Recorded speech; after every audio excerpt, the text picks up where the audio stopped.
গৃহপ্রবেশ ধারাবাহিকে এসেছে এক নতুন মোড়, যেখানে স্মৃতি, প্রেম আর বিশ্বাসের এক রোমাঞ্চকর লড়াইয়ের মুখোমুখি আদ্রিত, শুভলক্ষ্মী আর মোহনা।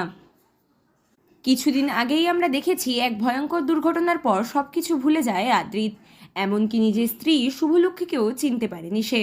ঠিক সেই সময়েই জীবনে আসে মোহনা, তাকে ভালোবাসতে শুরু করে। তৈরি হয় এক জটিল ত্রিকোণ প্রেমের পরিস্থিতি।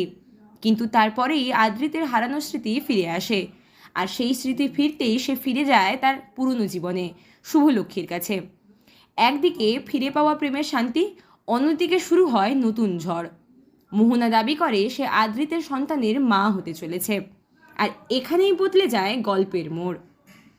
একদিকে শুভলক্ষ্মী, যে নিজেও গর্ভবতী, অন্যদিকে মোহনা, যার আদ্রিতের ওপর ঘোরতর অভিযোগ। রায় পরিবারের সবাই স্তম্ভিত, সবাই আদ্রিতের দিকে আঙুল তোলে। আর তখনই শুভ দাঁড়ায় আদ্রিতের পাশে, বলে মোহনা এসব সাজিয়ে করছে, কারণ সে শুরু থেকেই আদ্রিতকে চেয়েছিল। কিন্তু এই খবর শোনার পর আদ্রিতের মা মোহনার সন্তানকে মেনে নিতে বলে, কারণ সে রায় পরিবারের অংশ। এই কথা শোনার পরেই শুভলক্ষ্মী জানিয়ে দেয় সে তার স্বামীর জীবনে অন্য নারীকে মেনে নিতে পারবে না। এরপরেই শুভলক্ষ্মী ঘর ছেড়ে বেরিয়ে যায়। এখানেই শুরু হয় সত্যি মিথ্যার যুদ্ধ। সত্যিই কি আদ্রিত মোহনার সন্তানের পিতা, নাকি সবটাই মোহনার সাজানো ফাঁদ?